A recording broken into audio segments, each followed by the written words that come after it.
찬송가 246장,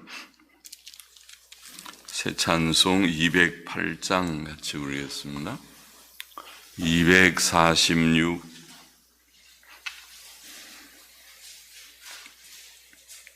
새 찬송은 208장.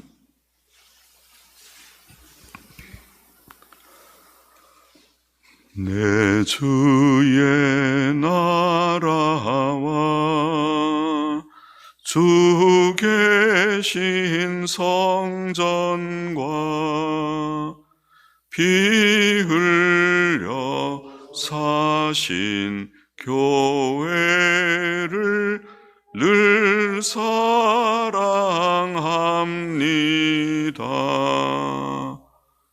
내 주의 교회는 천성과 같아서 눈동자 같이 아끼사 늘 보호하시네.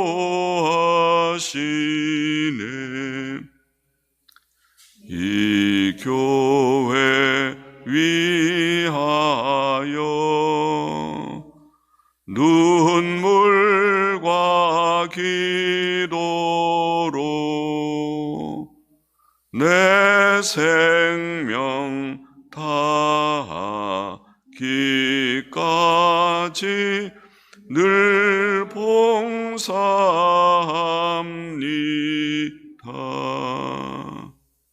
성도의 교제와 교회의 생활과 구주와 맺은 언약을 늘 좋아합니다.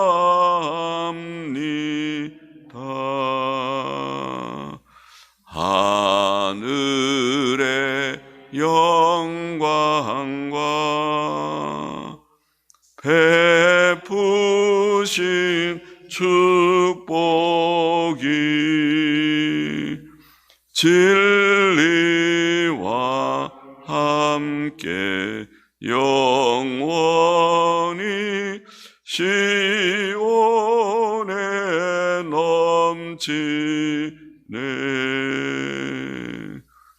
아멘.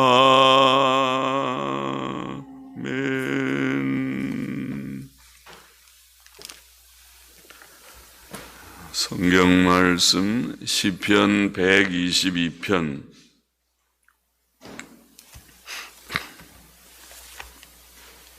시편 122편 보겠습니다.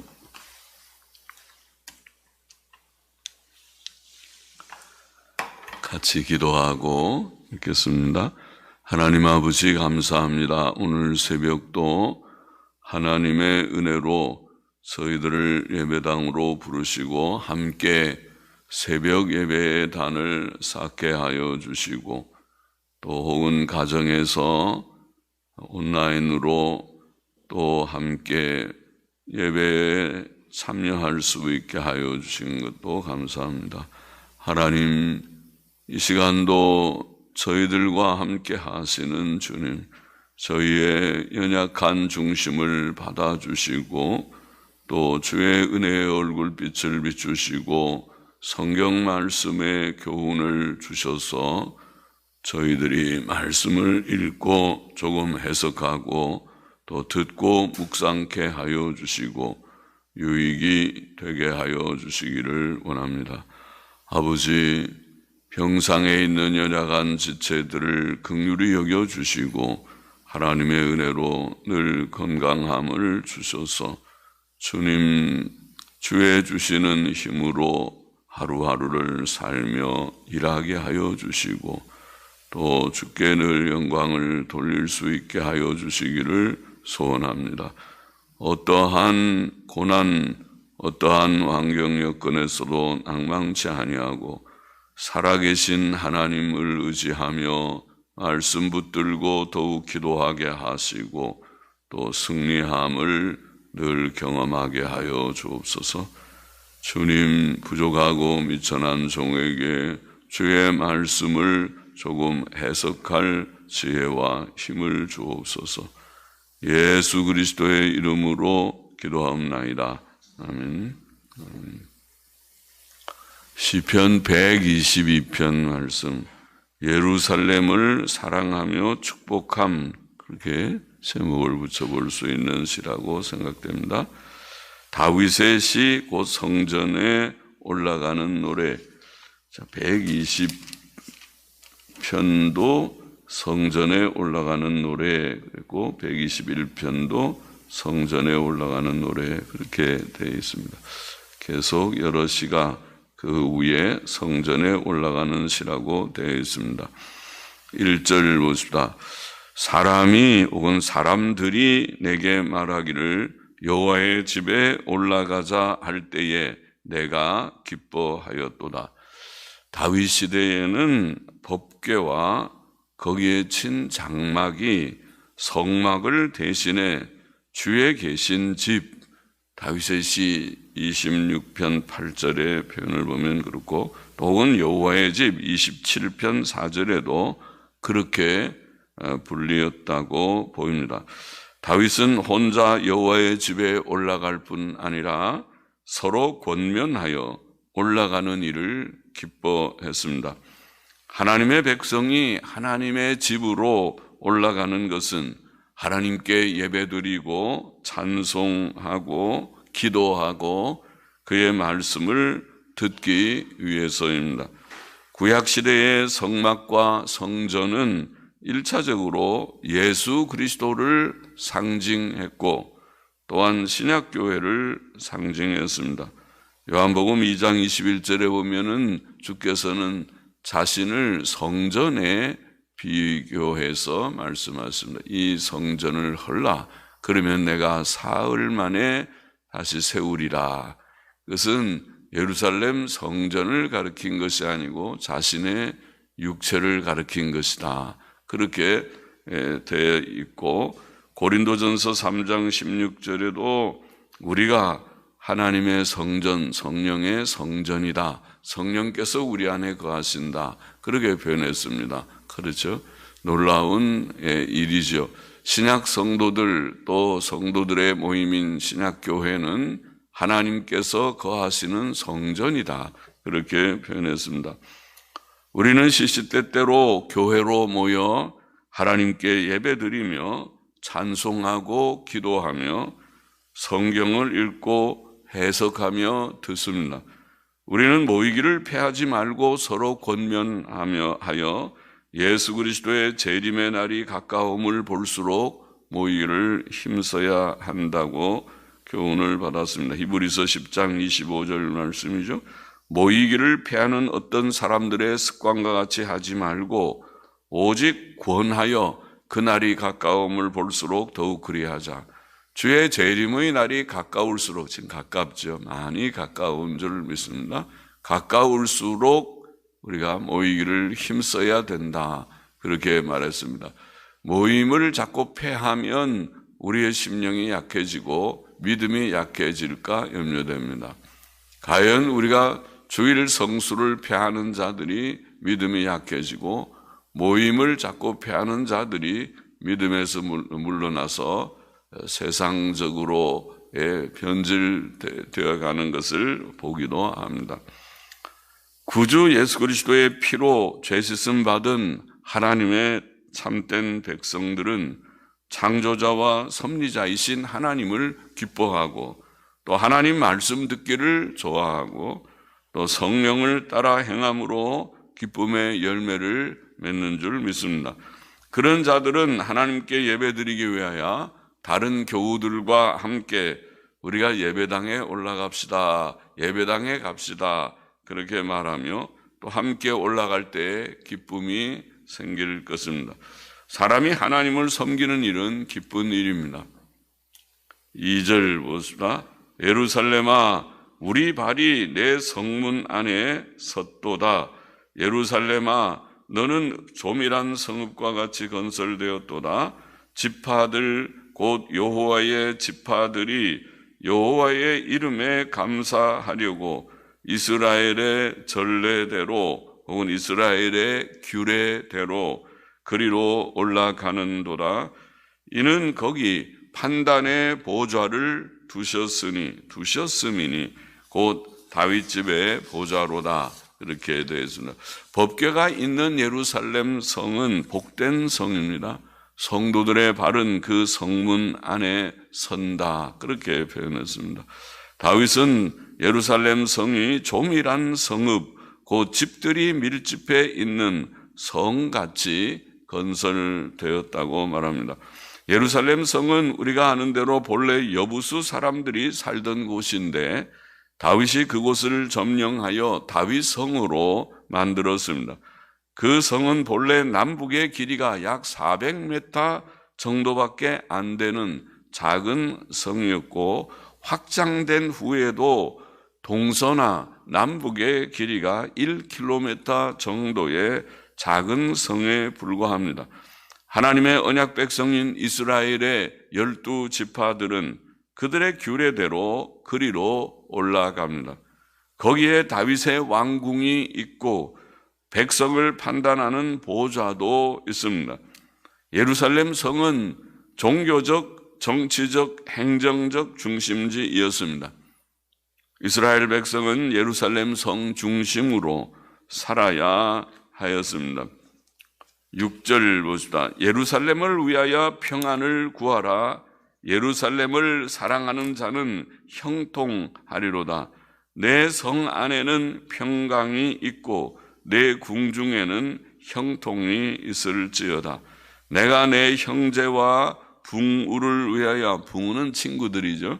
친구들, 내 형제와 친구들을 위하여 이제 말하리니 네 가운데 평강이 있을지어다. 다윗은 예루살렘을 위하여 평안을 구하라고 말합니다. 예루살렘 성은 하나님의 집이 있는 곳이며 거기에는 하나님의 법궤가 있고 하나님께 드리는 제사가 있고 제사장들과 레위인들의 찬양과 기도가 있는 곳입니다. 또 예루살렘 성은 이스라엘 왕 다윗의 보좌가 있는 곳입니다. 그러므로 예루살렘의 평안을 간구하는 것은 하나님의 집의 평안과 다윗 왕가의 평안을 간구하는 것이며 그것은 온 이스라엘 백성의 평안이 될 것입니다. 다윗은 또 예루살렘을 사랑하는 자는 형통하리로다 라고 말합니다. 예루살렘 성을 사랑하는 자는 하나님을 사랑하는 자이며 하나님의 집을 사랑하고 하나님의 언약의 법궤를 사랑하는 자입니다. 복의 근원이신 하나님께서는 그를 경외하고 사랑하며 그가 명한 법도와 규례를 지키고자 하는 자들에게 형통의 복을 주실 것입니다. 그렇죠? 형통이 있을지어다. 형통이 있을지어다. 다윗은 또 다시 내 성 안에는 평강이 있고 내 궁중에는 형통이 있을지어다라고 말합니다. 예루살렘 성 안에 평안이 있어야 하고 그 왕궁에 형통이 있어야 할 것입니다. 다윗은 또 내가 내 형제와 친구들을 위하여 이제 말하리니 내 가운데 평강이 있을지어다라고 말합니다. 예루살렘 성이 평안해야 다윗의 왕가와 신하들의 삶과 온 이스라엘 백성의 심령과 삶이 평안할 것입니다. 이것은 오늘날 하나님을 경외하고 주 예수 그리스도를 믿어 구원 얻은 모든 백성에게 어떤 뜻이 되겠습니까? 이것은 그들이 속한 교회의 평안과 형통에 적용될 것입니다. 우리의 교회가 평안하며 형통할 때 우리는 평안하고 형통할 것입니다. 그것은 우리가 교회의 공적인 예배일인 주일마다 예배당에 올라와 하나님을 섬기며 하나님께 찬송하며 기도하며 또 성경을 읽고 성경의 교훈을 사모하며 듣고 받기 때문입니다. 교회가 평안치 아니하면 성도들의 삶도 평안치 않게 될 것이기 때문입니다. 9절 보십시다. 여호와 우리 하나님의 집을 위하여 내가 내 복을 구하리로다. 여호와 우리 하나님의 집을 위하여라는 말은 때문에 라는 뜻인데, 여호와 우리 하나님의 집 때문에 내가 내 복을, 내는 예루살렘의 복을 구하리로다. 예루살렘 성이 평안하여야 하나님의 집도 평안하고 하나님을 섬기는 예배와 찬송과 기도도 잘 행할 수 있을 것입니다. 교회가 평안해야 교인들의 심령과 삶도 평안할 것입니다. 그들은 시시때때로 예배당에 모여 하나님을 섬기며 찬송하고 기도하며 성경의 교훈을 받을 것입니다. 자, 시편 122편의 교훈을 다시 정리해 보십시다. 첫째로, 구약시대의 성막과 성전은 신약시대의 주 예수 그리스도를 상징합니다. 우리는 주 예수 그리스도를 기뻐하고 사랑하고 찬송해야 하겠습니다. 그렇죠? 하나님께 영광을 늘 돌리고 또 우리 주 예수 그리스도, 우리를 위하여 죽으시고 다시 사시고 우리를 죄와 파멸에서 구속하신 구주 예수 그리스도를 우리가 사랑하고 또 섬기고 찬송하고 영광과 존귀와 찬양을 세세토록 그에게 돌려야 하겠습니다. 둘째로, 구약시대의 예루살렘 성은 신약시대의 교회를 상징합니다. 우리는 우리의 교회와 또 교회를 구성하는 교우들을 축복해야 하겠습니다. 교회를 기뻐하고 교회가 평안하기를 위해서 기도하고 또 모든 성도들을 우리가 축복하고, 하나님 저들에게 복을 주소서, 저들에게 어려움을 주님 제하여 주시고 평안케 하여 주소서, 그렇게 우리가 기도하고 축복해야 하겠다는 것입니다. 우리가 교회와 성도들을 축복해야 할 이유는 그들에게 주 예수 그리스도의 이름이 있기 때문입니다. 그들이 주의 피로 구속받은 백성들, 하나님의 거룩한 백성들이기 때문입니다. 그래서 서로 사랑하며 그들을 위해서 기도하며 축복해야 될 것입니다. 셋째로, 뿐만 아니라 우리는 교회 때문에, 그러니까 하나님의 집 때문에 예루살렘 성의 복을 구한 것처럼 우리는 교회 때문에 우리 교회들이 처한 우리나라와 또 도시들을 축복해야 할 것입니다. 우리는 교회의 평안 때문에, 교회가 평안하기 위해서는 도시가 평안하고 나라가 평안해야 되겠지. 도시가 평안하지 못하고 살기가 평안하지 못하고 너무 어렵고 여러 문제 때문에 가서 일할 일터가 없고 또 돈벌이가 잘 되지 않고 또 집을 장만하기가 어렵고 다 그것이 좋지 않은 일이죠. 도시가 평안하고 또 나라 전체가 평안해야, 그래야 교회도 평안할 것입니다. 도시가 평안치 못하고 나라가 평안치 못하면, 나라가 안보 불안에 있으면 교회도 그의 영향을 받게 되겠죠. 다 우리가 그 고난을 감수해야 되겠지만은, 그러나 어려움은 다 있죠. 그러니까 우리가 우리의 사회를 위해서도, 도시를 위해서도, 서울을 위해서, 또 우리 나라를 위해서 기도해야 될 것입니다. 반듯한 도덕성을 좀 갖춘 그런 사람이 시장이 되기를 위해서, 또 좀 도덕성이 있고 나라를 정말 사랑하는 사람들이 통치자가 되기를 위해서 기도해야 되겠다는 말씀입니다. 예수 그리스도를 사랑하는 우리 모두가 되기를 원합니다. 하나님의 교회를 주께서 피 흘려 사신 교회를 우리가 정말 사랑하고 교우들을 서로 사랑하고 저들을 위하여 기도하고 축복하는 우리가 되기를 원하고, 또 우리가 살고 있는 이 도시와 우리 자유 대한민국이 평안하기를 위해서 늘 기도하는 우리가 되어야 하겠습니다. 기도하십시다. 하나님 아버지 감사합니다. 우리 같은 죄인을 구원하여 주신 하나님의 아들 예수 그리스도를 우리가 알게 되고 또 믿게 되고 예수님의 십자가 대속으로 구원함을 얻게 되고 죄 씻음과 의롭다 하심의 은혜를 단돈에 주셔서 예수님 믿고 하나님의 백성이 되고 천국 기업을 상속받는 자들이 되고 산 소망 가운데 이 썩어질 세상에서 우리가 소망을 가지고 사는 자들이 되게 하신 것을 할렐루야 감사를 올립니다. 또 주의 피로 구속받은 하나님의 교회를 귀히 여기고 사랑하고 성도 한 사람 한 사람을 우리가 귀히 여기고 사랑할 수 있도록 주께서 명하신 새 계명을 우리가 실천할 수 있는 힘을 주시고, 또 저들을 위하여 기도하고 축복할 수 있는 우리 모두가 되게 하여 주시며, 또 우리가 살고 있는 이 서울과 또 자유 대한민국이 평안하기를 위해서 이 나라가 바른 주님이여 그런 나라로 평안 가운데 잘 진행하기를 위해서 늘 기도하는 저희들이 되게 하여 주시기를 소원합니다. 감사하며 예수 그리스도의 이름으로 기도하옵나이다. 아멘. 아멘.